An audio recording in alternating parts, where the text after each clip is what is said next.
수강생 여러분, 안녕하십니까? 자, 이 강은 총칙 서론 파트인데 다 용어들이라 여기가 제일 힘들어요. 논리도 없고 그냥 앞으로는 용어들의 학문적 정의를 내리는 곳이에요. 근데 공부하는 방법론에는 크게 두 가지가 있죠. 숲을 보면서, 전체를 보면서 이렇게 나무를 보는 방법이 있고, 일단 나무를 보고 나서 숲을 보는 방법이 있어요.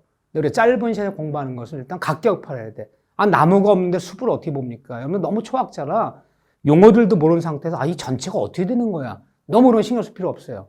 우리 60점이라는 점수, 커터 60점이라는 점수라는 것은 전체를 아우르지 못해도 부분, 그 나무만 봐도 다 7점에 나올 수 있어요. 여러분들이 너무, 이게 어디쯤 헤매는 거야?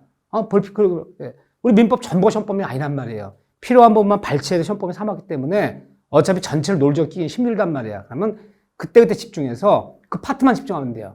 용어만 집중하면 돼요. 용어만 다 쓸 줄 알고, 부분만 접근할 줄 알아도 다 실점에 나온다. 숲을 보지 말고 나무를 보자 먼저. 용어 중에서 이 자체 시험에 자주 나오는 건 아니지만 그래도 용어는 알아야 돼. 법률 사실, 법률 요건, 법률 효과. 독일의 법학자들이 용어를 만든 거야. 야, 이런 거 법률 사실이라 부르고 이런 거 법률 요건이라 부르고 법률 효과라 부르자. 그래서 논리적으로 좀 수학처럼 1 더하기 1하면 딱 2가 나오도록 어떻게 좀 법학을 논리적으로 어떻게 구성할 방법이 있나. 일단 용어를 만들자. 이 법률 사실이란 말 뜻이 뭐냐면요. 굳이 말로 편하게 하면 사람과 사람 사이에 이 법률 효과를, 이 법률 효과를, 굳이 말로 편하게 법률 효과를 일으킬 수, 일으킬 수 있는 가장 최소, 이 최소의 단위를 법률 사실이라 부르자. 이 사실이 모여서, 그럼 여기 최소 단위예요. 법률 효과란 말이 뭐냐? 법률 효과를 줬다.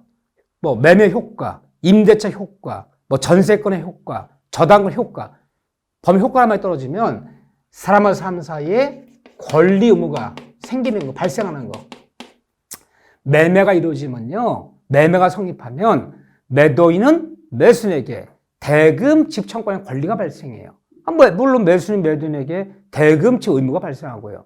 또 매매가 성립하고 나면 매매가 이루어지면요, 매수인은 또 매도인에게 매 목적물 인도해달라, 인도 청구권의 권리가 발생해요. 그럼 매도인 매수인에게 매매 목적 인도할 의무가 발생해요.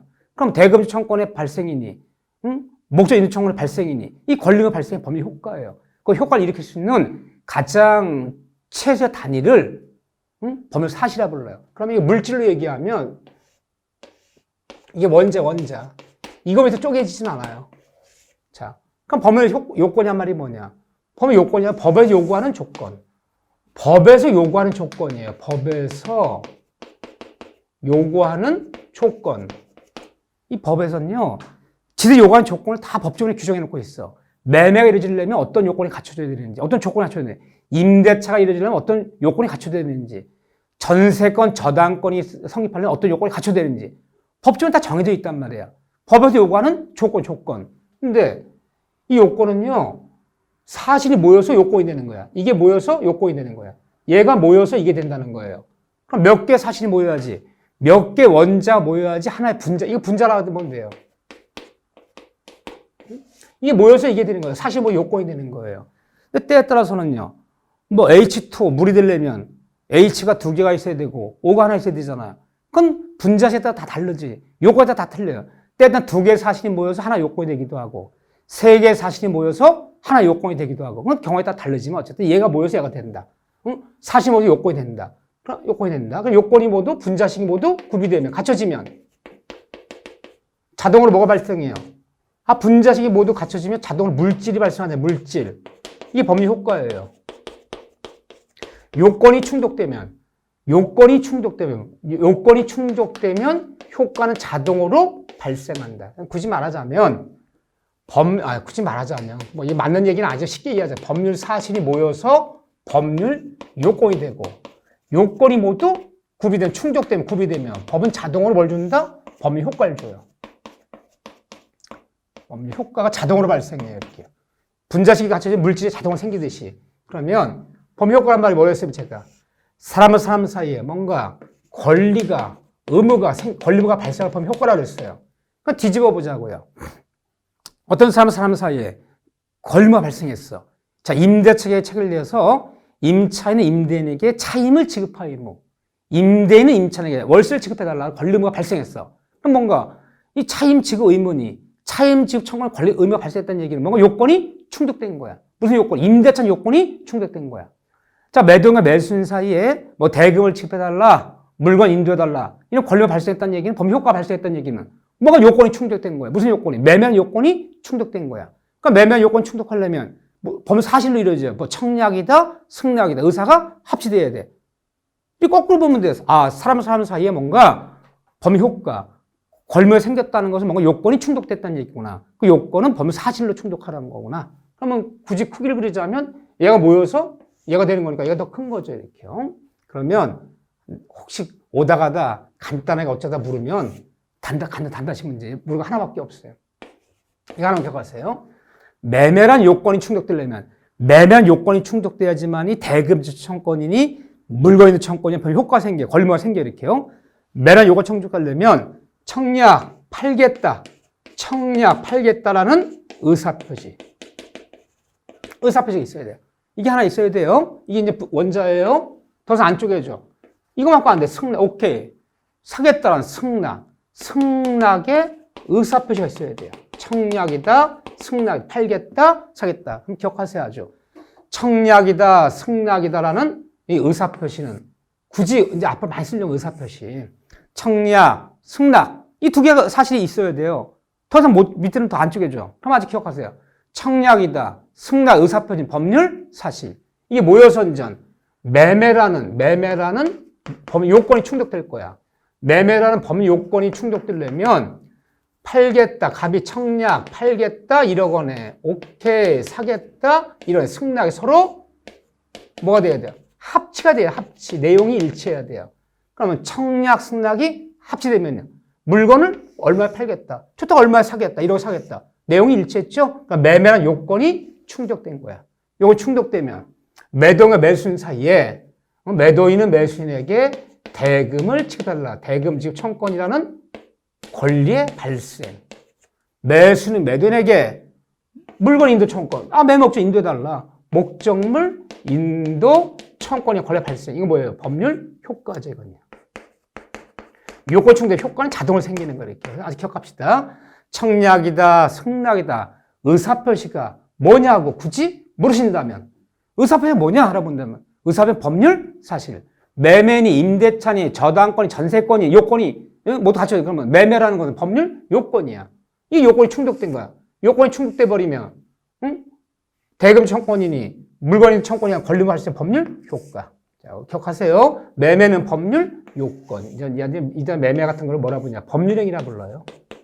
각종 계약. 법률행위가 굳이 뭐냐고 물으신다면 법률행위, 매매 같은 이런 법률행위는 법률 요건. 청약이다, 승낙, 의사표시 뭐냐 물은다면 법률, 의사표시, 법률, 사실. 이 권리가 발생한 법률, 효과. 이렇게 기억해 두세요. 요거는 물을 수 있어요. 청약, 승낙, 의사표시, 법률, 사실. 매매니, 각종 계약의 성립, 임대차니, 교환이니, 이런 각종 계약의 성립은 법률행위는 법률, 요건. 그가 발생하는 권리 발생은 법률, 효과. 자, 요거 기억하세요. 요 정도는 오다 가다 물을 수 있어요. 요 정도는. 그렇지만 굉장히 자주 나온 파트는 아니지만 그냥 용어니까 나머지 볼 필요 없어요. 나머지 용어들 신경 쓰지 마셔라. 그 다음에 법률 파트 굉장히 중요한 파트 넘어왔죠. 별변도 2개짜리 처음 나왔네요. 페이지 25쪽부터 26쪽에 있는 건데 제가 기초 강의할 때 민법이 뭐냐? 물론 민법은 사람들의 재산관계와 가족관계를 규율한 법이다. 이제 실제대로 보자면 재산 가족관계 규율한 법이다. 학문적으로 보면요. 사람의 행위를 논하는 학문이다. 법률행위, 준법률행위, 불법행위, 위법행위, 사실행위, 신분행위. 사람의 행위가 이루어지면 뭔가 민법에 개입해서 사람 사이에 뭔가 효과를 주려고 해요. 권리물 주려고 한단 말이에요. 그 많은 행위 중에서 우리는 다른 건 시험범위가 아니고 법률행위라는 한 파트 시험범위다. 기초 강의할 때 했습니다. 제가. 모든 행위가 시험범위가 아니고 우린 불법행위, 위법행위, 준법률행위, 신분행위 이런 거 안 배워요. 이 한 파트에도 10문제 나오는데 이 법률행위란 말 뜻이 뭐라 했죠? 사람의 여러 가지 행위 중에서 법률행위는 내가 원했던 사람과 내가 원했던 대로 의사표시해서 내 마음을 나타내는 의사표시에서 내가 원했던 대로 효과를 이렇게 가는 거야. 효과를 이렇게 가는 거. 내가 원했던 사람과 원했던 대로 의사표시 내가 원했던 대로 걸림을 만들어가는 거. 효과를 이렇게 했던 얘기, 내가 원했던 걸림을 내가 원했던 대로 만들어가는 거. 이 법률행위라고 그랬잖아요, 제가요. 그래서 이 법률의 반대말은 제가 굳이 말하자면 이게 반대말이라고 하면 뭐지만 준법률행위다. 이런 행위들을 내가 그냥 법률의 규정에 따른 행위라 할게요. 이 법률행위한 나머지 행위들은 우리 민법이 효과를 주긴 주는데 어떻게 주느냐? 내가 원했던 데 효과를 주지, 내가 원했던 사람한테 원했던 데 효과를 주지 않아요. 뭘 원했든 원하지 않았던 관계없이 법률 규정에 따라서 무엇을 원했는지를 고려하지 않아요. 내 의사를 내 마음을 고려함이 없이 법률 규정 몇 점에 따라서 획일적으로 내 의사와 관계없이 효과를 줘버려요. 그럼 이건 기타 행위야. 법률행위가 아니야. 법률행위가 아닌 건 나머지 다 기타 행위라 내가 그렇게 했는데 준법률행위가 대표적이지만 하나 예를 들어볼게요. 자, 우리 아버지가 돌아가시면서 유언장을 썼어요. 나 죽고돌랑 살고 있는 집은 큰아들한테, 어느 땅은 작은아들한테, 어디에 있는 재산은 딸에게 이렇게 나눠준다. 그리고 자필증서 작성하고 돌아가셨어요. 그러면 어떻게 재산이 분배되나요? 우리 아버지가 유언했던 대로, 우리 아버지가 원했던 사람한테 원했던 대로 재산을 분배하잖아요. 그러니까 유언 유증하는 건 법률행위야. 그러니까 민법 거기에 따라서 그 사람이 원했던 대로 효과를 줘야 되는 거야. 그런데 갑자기 돌아가셨어요. 유언 유증도 없었어요. 아무 말도 갑자기 돌아가셨어요. 그럼 어떻게 재산이 분배되나요? 상속법 몇 조 몇 항에 따라서 우리 아버지가 누구한테 더 주기를 원했든 원하지 않든 관계없이 몇 조 몇 항에 따라서 배우자 1.5, 자식은 장남, 차남, 아들, 딸 할 것이 모두 1대1 똑같이 획일적으로 분배하죠. 그러니까 상속은 기타 행위야. 법률행위가 아니야. 법률 규정에 따라서 이루어지는 행위야. 우리 돌아가신 아버지 의사를 고려하지 없잖아요. 획일적으로 처리해버려. 근데 내가 원했던 사람한테 원했던 대로 그럼 유언 유증하는 것은 법률행위. 상속받는 것은 법률행위가 아닌 기타 행위죠. 법률의 규정에 따른 획일적 행위죠. 그렇죠? 근데 법률행위의 가장 대표적인 것은 각종 계약 맺는 게 대표적인 거예요. 앞으로 여러분들이 법률행위라면 당분간은 계약 맺는 거. 계약 맺을 때 내가 원했던 사람과 원했던 대로 의사가 원했던 대로 계약 맺잖아요. 그럼 법률행위 중에 가장 대표적인 사례가 계약이다. 각종 계약. 또 이 법률행위가 이루어지면 민법은 그들이 원했던 대로 효과를 줘야지 몇 주 몇 회도 획일적으로 효과 주는 거 아니에요. 자, 유언 유증은 법률행위, 상속은 기타 행위. 이렇게 보시면 돼요. 그런데 이런 법률행위를 이제 시험 문제거리 들어가는 거죠. 법률행위를 의사표시. 자, 여기 있네요. 페이지 25쪽, 26쪽에 의사표시 개수가 몇 개냐요? 모든 법률에 반드시 의사표시가 있어야 돼요. 의사표시가 있어야지 무엇을 원했는지를 알 수 있죠. 의사표시가 없어버리면 뭘 원했는지를 알 수가 없잖아요. 우리 법률행위란 말은 내가 원했던 사람한테 원했던 대로 효과를 주는 건데 의사표시가 없어버리면 뭘 원했는지 알 수가 없죠. 모든 법률행위는 반드시 이 의사표시가 필수 불가결이에요. 의사표시 없는 법률행위는 있을 수가 없어요. 의사표시 빠져버리면 뭘 원했는지 알 수가 없잖아. 원했던 대로 효과를 줘야 되는데 모든 법률에 반드시 뭐가 있어야 된다? 의사표시 있어야 된다. 의사표시 없는 법률이 있을 수 없다. 근데 법률이 아닌 다 기타 행위, 준법률행위, 불법행위, 위법행위 이런 데 의사표시 필요 없어요. 왜? 의사 고려 안 할 거니까. 나머지 기타 행위는 의사표시 필요 없어. 의사표시 있어도 의사를 고려 안 하니까. 그렇지만 법률행위는 꼭 의사를 고려해야 되고 반드시 법률에 뭐가 있어야 된다? 의사표시가 필수 불가결이다. 꼭 있어야 된다. 의사표시 없는 법률이 있을 수가 없는데 이 법률행위를 의사 개수 몇 개냐? 의사 개수 몇 개냐? 개수와 방향. 어느 방향이냐? 이 방향에 따라서 다음 같은 세 가지로 분류한다. 많이 쓸 용어예요. 단독행위.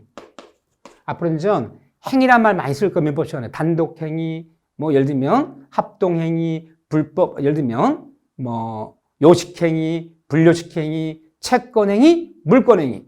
행위란 말 쓰면요. 여기다 단독행위를 쓸게요. 항상 이 행위라는 말 앞에는 이 말이 생략된 거야. 단독 법률행위. 요식행위라면 요식 법률행위. 채권행위라면 채권 법률행위. 우리는 기타 행위 시험 범위가 아니다. 나머지 행위 신경 쓰지 마세요. 불법행위, 위법행위 이런 거 신경 쓰지 마세요. 다 우리 법률행위 시험 범위 때문에 행위 앞에는 법률행위. 단독 법률행위. 합동행위라면 합동 법률행위. 계약하면 계약 법률행위. 하나 법률행위 생략한 거야. 여기 단독행위라는 행위가 있고 계약이라는 법률행위가 있고 합동행위란 법률행위는 나눠진다. 그런데 시험 문제는 올해도 33회 때도 마찬가지고 가끔가다 이걸 단다시 문제 낸다. 이거를 이 중에서 가끔가다 이걸 단다시 문제를 낸다. 자, 왜 그러냐 보세요. 단독행위는 의사표가 있어야 되는데 모든 법 반드시 의사표가 있어야 되는데 의사표 개수 몇 개냐? 딱 하나. 하나의 일방 의사표시로 개수가 딱 하나예요. 하나의 일방적 의사표시로 내 원했던 사람한테 일방적 효과가 생기는 거야. 일방적. 개수는 딱 하나만 있으면 돼요. 그걸 단독 법령이다 불러요. 근데 계약은 복수 당사자의 복수당 혼자는 못해요. 등장인물이 2명이 나와야 돼. 2명. 복수 당사자에 서로 대립하는 의사가 합치됨으로 갑이라는 사람이 을한테 이 물건을 1억 원에 팔겠다. 오케이. 을이 1원에 사겠다. 개수 몇 개 나와야 돼요? 2개 나와야 돼. 2개. 의사표가 개수 하나만큼 계약이 안 맺어져요. 2개가 필요한데 서로 반대 방향이야. 대립하는. 같은 방향이 아니에요. 팔겠다. 사겠다. 임대 놓겠다. 임차 들어오겠다. 서로 반대방 의사가 서로 일치가 돼야 돼. 일치함으로 원했던 사람과 원했던 대로 효과를 일으키게 하면 계약법령에 있다 부르는 거야. 내 계약은 우리가 계약법에서 열 문제를 따로 배운단 말이야. 그때문에 총체도 이거 물어볼 일은 없어. 계약법 따로 배우기 때문에. 합동행위 시험 범위가 아니에요. 합동행위는 의사 개수가 2개 이상이야. 2개 이상이 나와요. 2개 이상이 나오는데 여기처럼 반대방의 의사가 대립하는 의사가 아니에요. 같은 방향이야. 자, 나도 환경보호하겠다. 나도 하겠다. 같은 방의 의사가 모여서 사단법인 어머니 녹색회 법인 설립. 나도 등산하겠다. 같은 방의 의사가 모여서 사단법인 민주산악회. 같은 방의 의사 여러 명이 모여서 법인 만드는 거. 이 법인 만드는 게 바로 합동행위예요. 그런데 합동행위 시험범위 아니기 때문에 법인은 시험범위 아니기 때문에 논할 필요는 없어요. 어쨌든 여러 개의 의사지만 같은 방의 의사가 모여서 이거 하나 90점이라 불러요. 원했던 사람은 원했던 대로 법인 만드는 게 바로 합동행위다. 근데 시험범위는 아니다. 그러니까 계약법 따로 묻고 여기서 총체 물으면 이것밖에 물을 게 없어요. 단독법률행위. 이걸 좀 설명할게요. 외우셔야 돼요. 하나의 일방적 표시로 일방적 효과 생기는 걸 우리는 단독법령이라고 부르는데 이 단독행위는 다시 개수는 하나예요. 여기는 다시 상대방 있는 이 단독행위라는 것이 있고 아직은 외우지 마세요. 여기는 상대방 없는 제가 올해 이 없는 단독행위 단다시 문제 그러니까 민법 총칙이 10문제지 한 문제는요 단다시 문제를 묻고 가요. 용어를 묻고 가요. 막 밑도 끝도 없이. 요거 나올 확률이 그때 나왔어요. 상대방 있는 단독행위와 상대 없는 단독행위 나눠져요. 그러니까 둘 다 공통점은 의사표 개수는 딱 하나야. 근데 왜 나누는 거냐? 상대방 있는 힘은 어떻고 없는 힘은 없는데 왜 나누는 거냐? 여기서 잘 봐보세요. 상대 없는 단독행위 이걸 외워주시는 게 좋아요. 상대 없는 단독행위의 대표적인 것은 유언, 유증하는 거. 유언, 유증. 유언 중 돌아가시면 우리 아버지가 일방적으로 하면 되는 거예요. 누구 동의승낙 필요 없잖아요. 이 재산 누가 남긴다. 일방적으로 의사표시하고 일방 돌아가시면 효과 생기는 거잖아요. 유언, 유증. 이렇게 얘기해요. 그 다음에 뭐 소유권이라든가 나 소유권을 포기한다. 나 상속을 포기한다. 상속의 포기. 권리 포기. 나 그냥 일방적으로 포기하면 되는 거야. 누구 동의승낙. 그러니까 상대방의 동의승낙도 있어야지 효과 생기면 그건 계약이고 내 일방적 효과 생기는 게 단독행위예요. 외우셔야 돼요. 유언, 유증. 이 다음에 소유권, 점유권 같은 권리의 포기. 별거 아닌데 재단법인 설립행위. 이 재단법인은요. 재산 낸 사람만 있으면 돼. 사람은 필요 없어. 재산만 있으면 되는 거야. 내가 전 재산을 출연하여 재단법인 설립하겠다 하면 되는 거. 재단법인 설립행위. 이건 잘 나오진 않는데 어쨌든 세 가지를 우리가 상대방 없는 단독행위 불러요. 자, 유언, 유증. 소유권, 점유권 같은 상속의 권리의 포기. 이걸 왜 강조하고 하냐면요. 이 다음에 이런 것들이 없는 단독행위가 대리를 배울 때, 사기 강박을 배울 때요. 여기저기서 조금씩 문제가 돼요. 외워주는 게 좋아요. 유언, 유증. 소유권, 상속 같은 권리의 포기. 재단법인 설립행위를 우리가 없는 단독행위라 불러. 근데 상대 없는 단독행위란 말이 없느니 상대방인 사람이 없다. 사람이 존재치 않는다. 이 뜻이 아니에요. 사람이 없다는 뜻이 아니에요. 응? 유언유증하면 받는 사람이 있잖아요. 왜 받는 사람이 없어요? 사람이 없다는 뜻이 아니라 상대방한테 내 일방적인 상대방한테 뭐 할 필요가 없다. 도달시킬 필요, 내 의사표를 도달시킬 필요가 없다. 도달시킬 필요가 없어서 없느냐 부르는 거예요. 사람이 없다는 뜻이 아니에요. 보세요. 우리 아버지가 상대가 없는 단독에 설명하는 건 지금요. 유언장을 아무도 몰래 자필 증서로 적어갖고 공증까지 받아서 아무도 몰랐어. 들은 사람도 없고 본 사람도 없어요. 아버지 돌아가셨어요. 돌아가셨는데 책상성 열어봤더니 유언장, 자필 증서야. 나 죽고들랑 재산은 누구한테 이렇게 남긴다. 효과 있는 거 없는 거야? 있잖아. 들은 사람이 없어도 본 사람이 없어도 일방적으로 서면 작성해 놓으면 효과 생기잖아요. 누가 들어야 되는 거야? 내 의사표시를 일반적으로 말하는 사람 의사표를 상대방한테 뭐 전달시킬 필요가 없어. 전달하지 않아도 효력 발생해. 의사표시만 완성되면. 없는 단독행위는요, 도달주의가 아니야. 응? 의사표시만 완성되면 돼. 서면 작성만 끝나면. 이걸 이제 표백이라 불러, 이 다음에. 표백. 의사표시만 표백되면. 완성되면 효과 발생하는 거야. 그런데, 있는 단독행위는 내 일방적으로 하면 되는데, 상대방한테 내 의사가 도달은 돼줘야 돼. 내용 증명 풀면 내용 증명이 들어가야 돼. 내 의사가 전달이 안 되고는 효력 발생이 안 돼. 자, 상대방 있는 단독행위. 없는 단독행위 차이점이 뭐라고요? 상대방 있는 단독행위는 상대방한테 내 의사는 전달, 도달은 대조주의를 발생한다. 없는 단독행위는 도달시킬 필요가 없다. 도달주의가 아니다. 의사표시만 완성되면, 서면 작성만, 유언장 작성만 끝나면, 아무 들은 사람, 본 사람 없어도 효력 발생한다. 이거는 표백주의, 표백시에 의사표 완성만 시키면 돼요. 얘는 도달을 시켜줘야 돼요. 효력 시점의 차이가 있잖아요. 시점의 차이가 있잖아. 없는 단독 언제 효력 발생한다고요? 서면 작성, 의사표시만 완성되면 되는 거지. 누구한테 도달시킬 필요가 없다. 얘는 도달은 대조된다. 물론 제가 여기 외우는 방법들 다 할 수 있어요. 있지만 그게 중요한 얘기는 아니야. 중요한 얘기 아닌데 이 다음에는 상당히 있는 단독행위라면 뭐 외워도 되고 안 외워도 좋아요. 자, 이렇게 보여요. 이거 하는 거 다 없이 이런 거 내면 안 되는데 처음이라고 또 틀리라고 내요. 가끔 하다가. 자, 이 다음에 많이 쓸 용어예요. 아직은 초학자분들은 몰라요. 이런 용어를. 추인한다. 그래, 내가 이거 추인한다. 동의한다. 일방적으로 동의하면 되는 거야. 하지만 추인한단 말이, 동의한단 말이 상대방한테 뭐예요? 도달은 돼줘야 돼. 내용 증명은 내용 증명에 도착은 돼줘야 돼요. 추동, 철회한다. 이 계약 철회하겠다. 추동철이 낮술 먹고, 외우는 방법이에요. 이거 뭐 외워야지. 어떻게 하면 낮술 먹고, 취해서, 취소한다. 취소권자가 취소한다. 일방적으로 취소하면 취소되는 거야. 하지만 취소한단 말이 상대방한테 도달은, 전달은 돼줘야 되는 거야. 취소한다. 취해서, 면상가득. 헤헤거린다. 웃는 거예요. 헤헤거린다. 자, 추동철이 낮술 먹고 취해서 면이 뭐냐? 채무, 면제. 상은 상계 처리한다.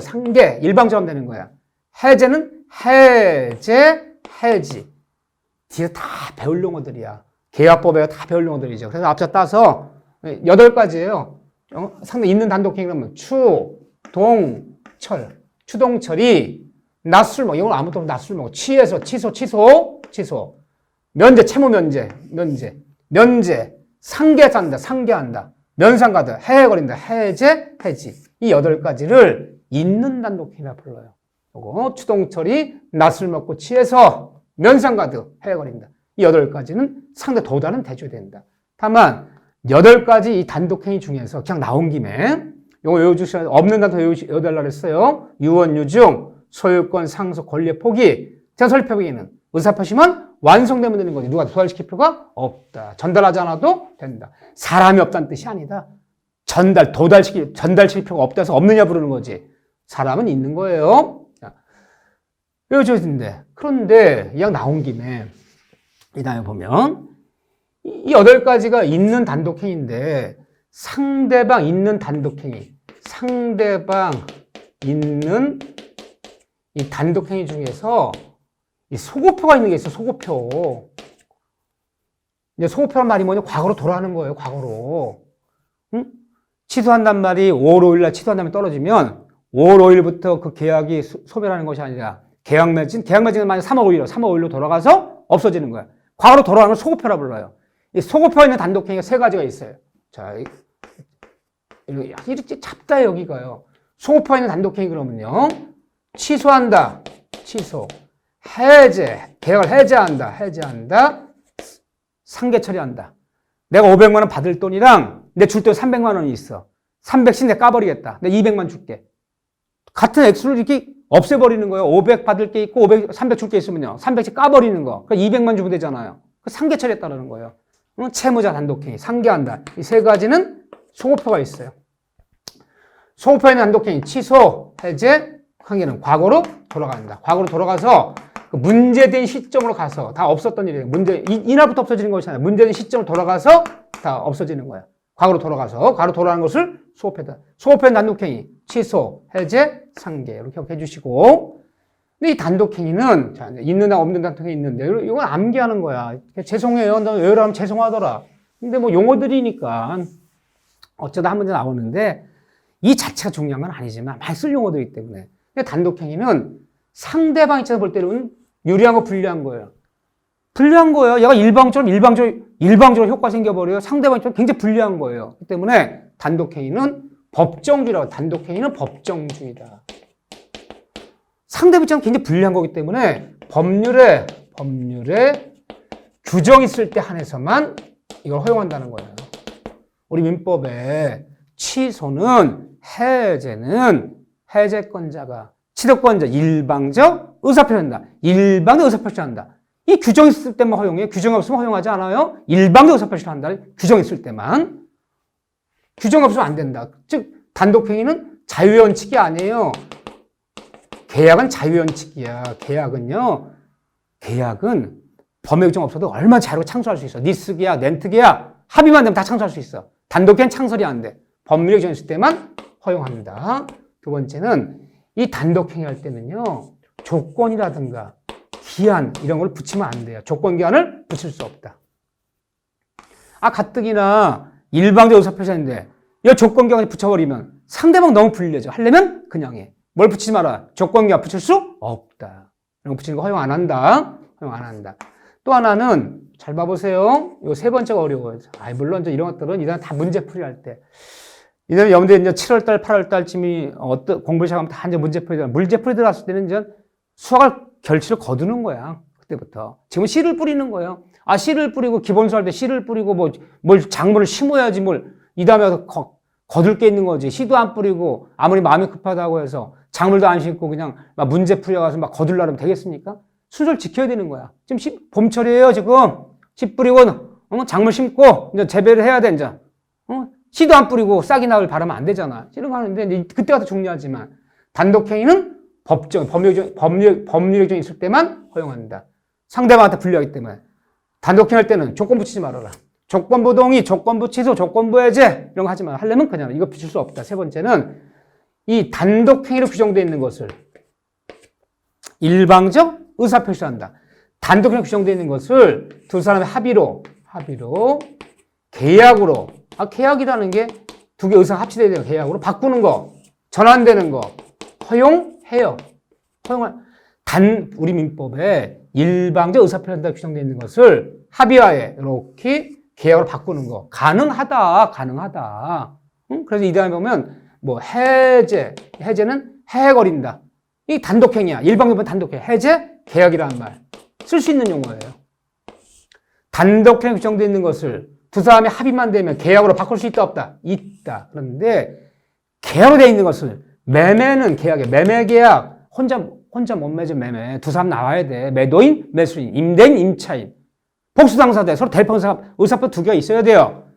이 매매 같은 거. 계약 규정되어 있는 계약으로 매매, 교환, 임대 다 계약이잖아요. 혼자 못 하잖아. 두 명이 나와야 되잖아요. 의사표 두 개가 나와야 되잖아요. 계약으로 되어 있는 것을 합의하에 단독행위를 바꾸는 것은 허용 안 돼요. 단독행위 규정되어 있는 것을 일방 의사표시가 되어 있는 것을 계약으로 바꾸는 것은 가능하다. 근데 계약으로 되어 있는 것을 단독행위로 바꾼단 말은 없다. 이것은 가능하나. 꼭 외워두세요. 이거는 안 된다. 조금 더 보셔야 돼. 5 질문이 나올 수 있기 때문에. 없는 단독행위 있는 나눈 이유는 효력 시점의 차이가 있다. 상당히 있는 단독행위는 도달은 돼줘야지 효력이 있다. 상대방한테. 없는 단독행위는 도달시킬 필요가 없다. 의사표시는 완성돼. 서면 작성만 끝나면 효력이 발생한다. 이런 특징이 있다는 거 이렇게 좀 봐주셔야 돼. 이렇게 이런 얘기들이 좀 나올 만한 것들이고 나머지 그렇지만 여기 중요한 거 몇 가지 했어요. 그 다음에 또 하나는 법률행위를 나누는 방법 중에는 자 이게 가장 대표적이에요. 특히나 제가 별표 친 거.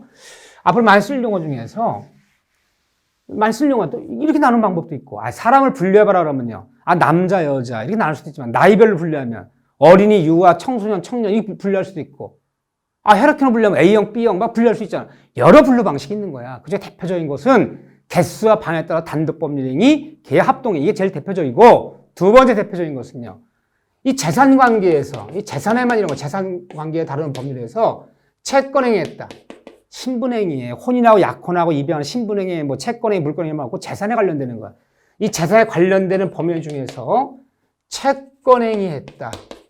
이것도 중요해요. 물권행위 했다. 물권행위 했다. 준물권행위 했다. 준물권행위 했다. 이렇게 나누기도 해요. 그럼 여기 뭐가 생략된 거야? 채권, 법률행위. 물권, 법률행위. 준물권, 법률행위. 줄여서 그냥 행위라 불러요. 재산에 관련되는 거야. 그런데 어디 나오는 거야? 채권행위는 그 대상이 뭐냐? 어떤 사람이 그 대상이 사람이야, 사람. 사람이 대상이라면 채권행위 하는 거야. 매도인과 매수인, 임대인과 임차인, 돈을 빌려준 대주와 돈을 빌려 차주, 대주가 차주한테 내 돈을 갚아달라, 매도인 매수한테 대금을 지급해달라, 임대인 임차인한테 월세 차임을 지급해달라. 사람이 사람한테 갖는 재산을 채권행위라 부르는 거예요. 물론 채권행위 주로 청구권이라 부르죠. 청에서 구하는 재산이다. 사람이 대상이에요. 근데 물권행위는 어떤 사람이 주로 물건에 갖는 재산이야. 어떤 물건에 어떤 토지 건물에 소유권이 있다, 전세권이 있다, 사람이 물건에 갖는 재산은 물권행위라 부르면 돼요. 그 대상이 물건이라면 물권행위, 대상이 사람이라면 채권행위. 이 준물권행위는 시험범위는 아니에요. 우리 시험범위 이 두 가지면 시험범위예요. 시험범위는 아니지만 준물권행위는 사람과 그 권리의 관계야. 대상의 권리. 뭐 채권을 양도했다, 채무를 인수했다, 저작권, 발명권, 특허권을 누구한테 뭐 넘겨줬다. 발명권이니 채권이니 무슨 뭐 이런 것이 다 권리잖아요.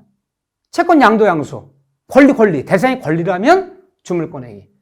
이거에 따라 나눠지는 거 이렇게요. 그런데 이거 시험범위는 아니다. 물론 이 채권행위는 다른 말로 뭐라 부르냐? 채권행위는 다른 말로 부담행위하는 용어를 아시는 거예요. 채권행위 이꼴 부담행위. 이 물권의 준물권행위를 합쳐서 특히 물권을 합쳐서 이건 처분행위에 따라 처분행위. 물권행위는 처분행위. 채권행위는 부담행위라 불러요. 왜 부담행위라 부르냐? 이 채권행위가 이루어지면요. 반드시 이행의 문제를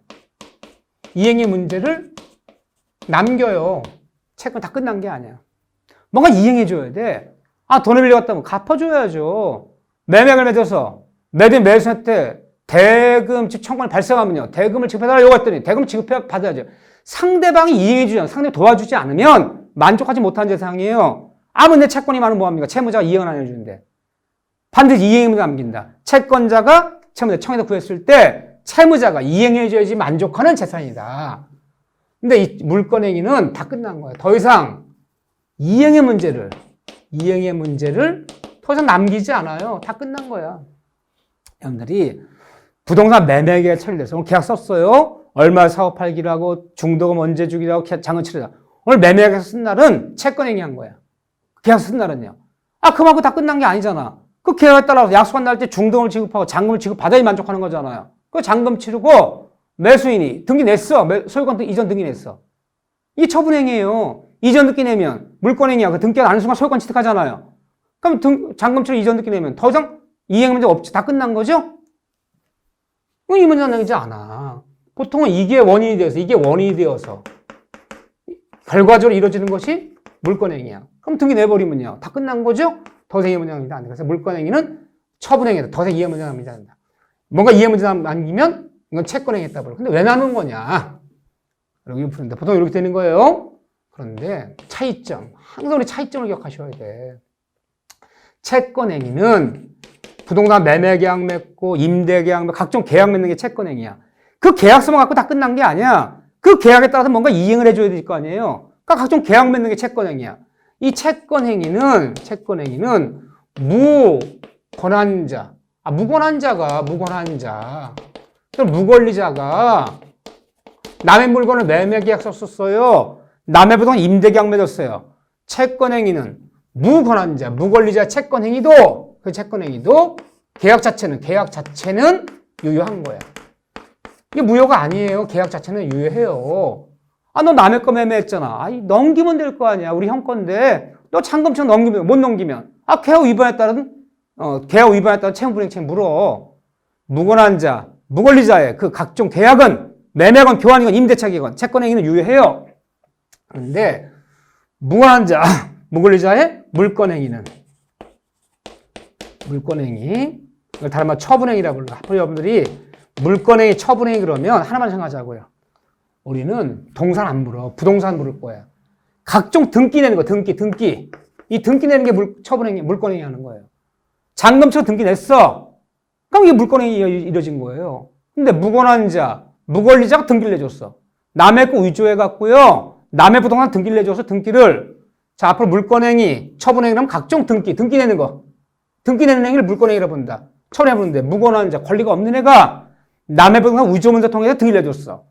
무권한자, 무권리자의 물권행위는 이건 무효예요. 등기 나봤자 그 등기는 무효예요.